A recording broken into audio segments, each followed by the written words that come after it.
우리가 보통 성인암이라고 하면 뭐 수십 년에 걸쳐서 담배 연기나 자외선 같은 그런 외부 공격에 DNA가 손상되고 돌연변이가 쌓여서 생긴다고들 하잖아요. 네, 그렇죠. 축적의 개념이 강하죠. 근데 정말 태어난 지 얼마 안 된 아이들한테 생기는 소아암은 어떨까요? 뭐 축적될 시간도 외부 공격에 노출될 기회도 거의 없었을 텐데요. 네. 오늘 우리가 깊이 파고들 자료는 바로 이 소아암의 기원에 대한 기존의 상식을 좀 뒤엎는 그런 한 편의 논문입니다. 네. 2019년 사이언스지에 실렸던 윌름스 종양의 배아 전구체라는 제목의 논문입니다.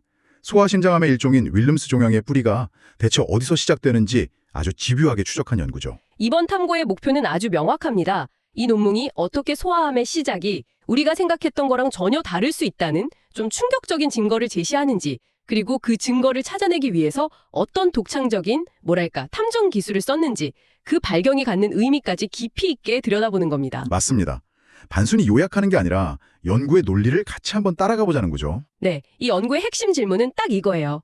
소암 역시 겉보기엔 멀쩡한 정상 조직 안에 숨어있는 아미들 운명을 가진 거대한 세포 집단에서 시작되는가? 이 질문에 답하려고 연구진이 체세포 돌연변이를 이용하는데 이게 재밌습니다. 아, 돌연변이를요? 네, 마치 DNA에 새겨진 바코드나 족보처럼 쓰는 거죠.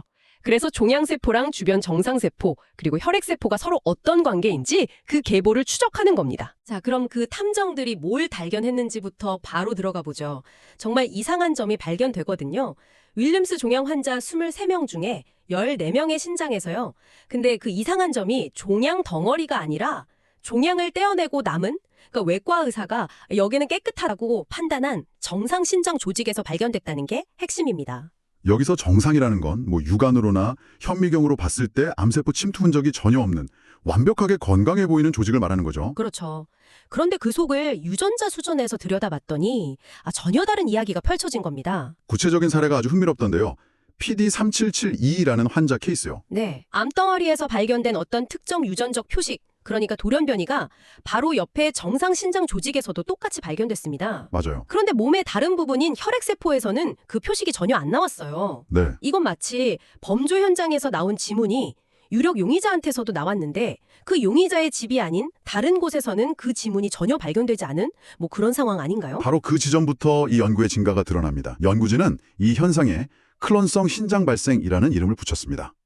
영어로는 클로날 네프로제네시스. 클론성 신장 발생.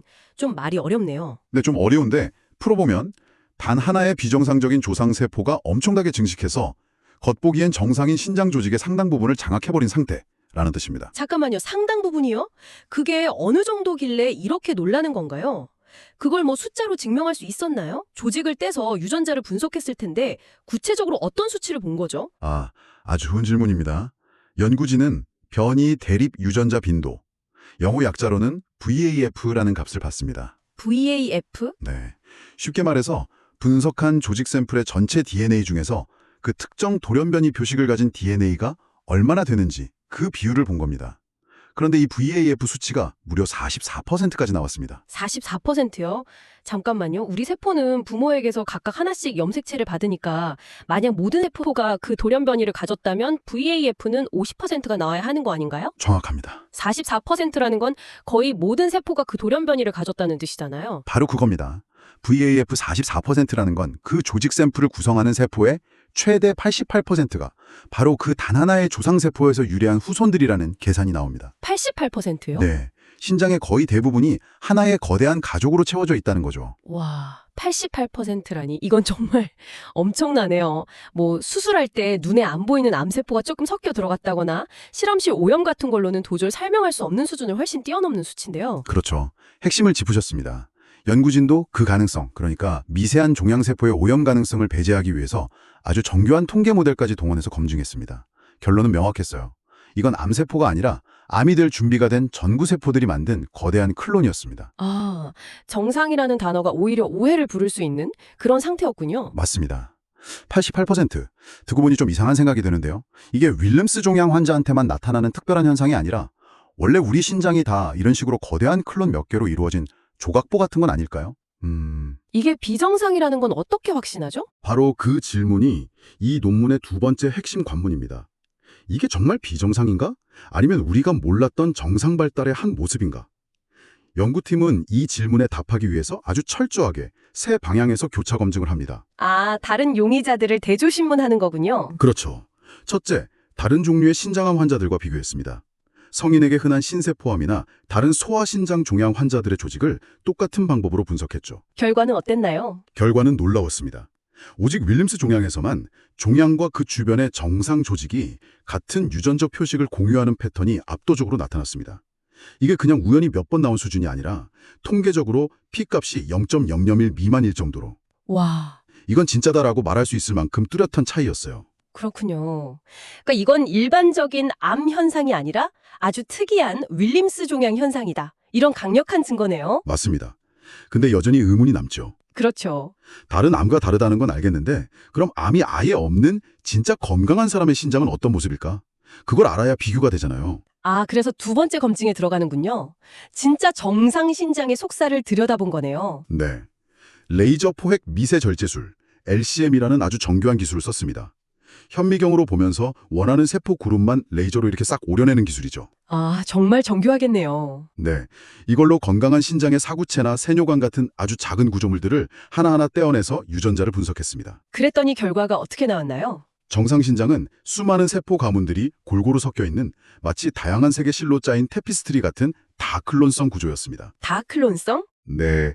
윌림스 종양 환자에게서 발견된 조직의 88%를 차지하는 그 거대한 단일 클론과는 완전히 다른 모습이었죠. 우리 몸의 정상 조직은 원래 다양한 세포들이 모여서 조화롭게 구성된다는 걸 다시 한번 확인한 겁니다. 다른 암과도 다르고 진짜 정상 조직과도 다르다. 이제 클론성 신장 발생이 비정상적인 경로라는 건 확실해졌네요. 이건 마치 암이라는 불이 나기 전에 이미 기름이 넓게 쏟아져 있는 밭과 같은 상태였군요. 정확한 비유입니다.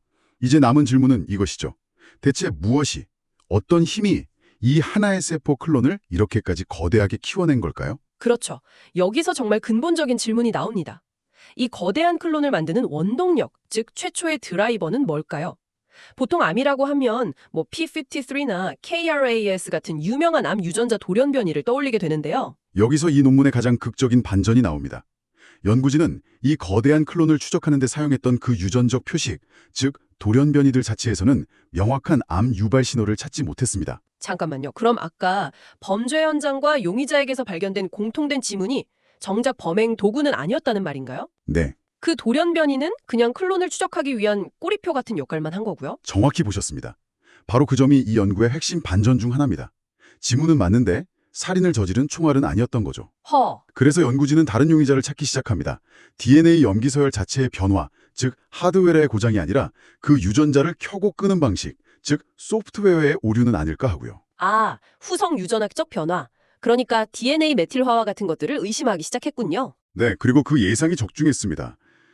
클론성 신장 발생이 발견된 정상 신장 조직 12개 중에 7개, 무려 58%에서 H19라는 특정 유전자 부위가 비정상적으로 메틸화된, 즉 과메틸화된 형상을 발견했습니다. H19 과메틸화. 네, 이 H19 과메틸화는 이전부터 윌름스 종양 발생에 아주 잘 알려진 원인 중 하나였습니다. 아, 원래 알려져 있던 거군요. 쉽게 말해서 유전자 발현을 조절하는 스위치 중 하나가 고장나서 꺼짐 상태로 잠겨버린 거네요. 맞습니다. 그리고 여기서 결정적인 증거가 나옵니다. 이 전구 클론의 크기가 크면 클수록, 즉 VAF 수치가 높을수록 H19 유전자의 스위치가 고장난 정도, 그러니까 과메틸화가 더 심하게 나타난 겁니다. 아, 둘 사이에 연관성이 있었군요. 네, 이건 우연이라고 볼 수 없는 명백한 범행의 증거죠. 이 소프트웨어 오류가 클론을 비정상적으로 키운 주범이라는 강력한 증거입니다. 와, 정말 놀랍네요.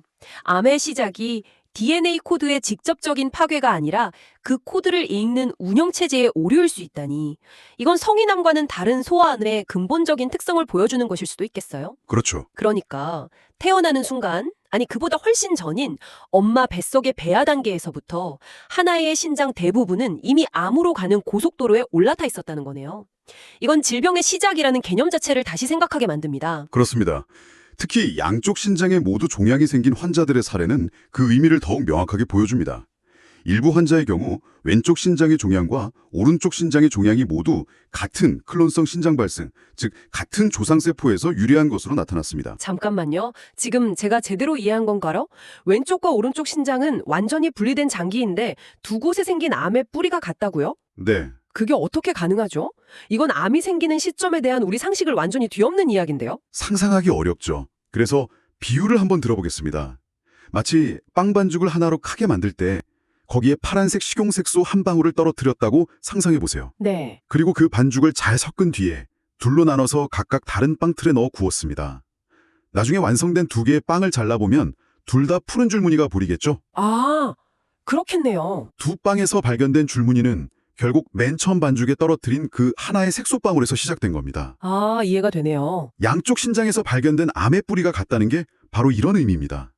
신장이라는 두 개의 빵이 구워지기도 전, 우리 몸의 좌우가 나뉘기도 전인 아주 초기 배아라는 그 반죽 단계에서 이미 암의 씨앗이 심어졌다는 거죠. 와, 그리고 그 씨앗에서 자라난 세포들이 나중에 양쪽 신장에 될 부위로 각각 나뉘어 들어가서 자리를 잡고 수년 뒤 각자의 자리에서 암으로 발전한 겁니다. 이건 정말 패러다임의 전환이네요. 외름새 종양을 건강한 신장에 갑자기 생긴 암덩어리가 아니라 암이 될 운명을 가진 거대한 전구 조직을 배경으로 일어난 필연적인 반란으로 봐야 한다는 거군요. 정확합니다.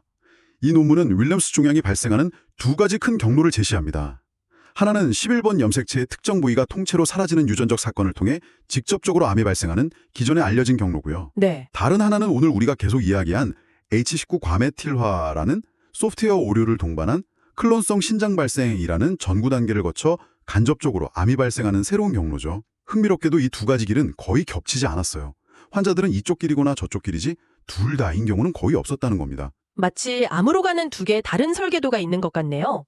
그렇다면 이 발견이 실제 병원에 있는 환자들에게는 어떤 실질적인 의미를 가질 수 있을까요? 아주 중요한 질문입니다.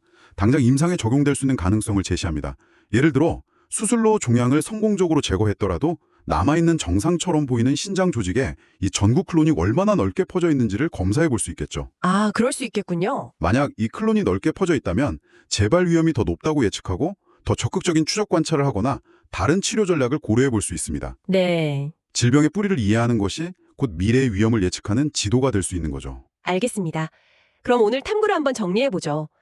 오늘 우리는 한 편의 논문을 통해 소아암의 기원이 배아 발생이라는 아주 깊은 곳에서 시작될 수 있다는 놀라운 사실을 확인했습니다. 네, 윌림스 종양은 겉보기엔 멀쩡한 신장 조직 내부에 태어나기도 전에 형성된 거대한 전구 클론이라는 잠재적 시한폭탄으로부터 시작될 수 있다는 것입니다. 그리고 그 폭탄의 기폭장치는 DNA의 직접적인 파괴가 아니라 H19 과메틸화와 같은 유전자 조절 프로그램, 즉 소프트웨어의 오류일 수 있다는 점이 핵심이었습니다. 암의 기원이 유전학을 넘어서 후성 유전학, 그리고 생명의 시작점인 발생학의 영역으로 확장되는 것을 생생하게 목격한 셈이죠. 이 논문은 여기서 멈추지 않고 앞으로 우리가 나아가야 할 새로운 탐구의 문을 열어주면서 끝을 맺습니다. 네, 논문의 저자들은 마지막에 아주 대담하고 흥미로운 추측을 던집니다. 어쩌면 이러한 배아 클론성 증식, 특히 후성 유전학적 기전에 의해 주도되는 이 현상이 윌리엄스 종양만의 이야기가 아닐 수 있다는 겁니다. 아, 다른 암에서도요? 네, 다른 여러 종류의 소아암, 예를 들어 신경모세포종이나 간모세포종 같은 다른 배아성 종양에서도 비슷한 현상이 공통적으로 나타날 수 있다는 것이죠. 윌리엄스 종양은 그저 우리가 처음으로 그 현장을 목격한 사례일 뿐이라는 겁니다. 만약 그 가설이 사실이라면 소아암 전체를 이해하는 방식이 완전히 바뀌게 되겠네요. 그래서 마지막으로 청취자 여러분께 이런 질문을 던져보고 싶습니다. 그렇다면 우리가 아직 발견하지 못했을 뿐 암이 아닌 다른 소아 질병들 중에서도 심지어는 성인기에 발현되는 일부 질병 중에서도 태어나기 전 이미 우리 몸에 숨겨진 채 형성된 이와 같은 질병의 전구 조직에서 시작되는 것들이 더 있지는 않을까요? 이는 질병의 기원을 이해하고 예방하는 데 있어 완전히 새로운 탐구 영역을 열어주는 질문일 것입니다.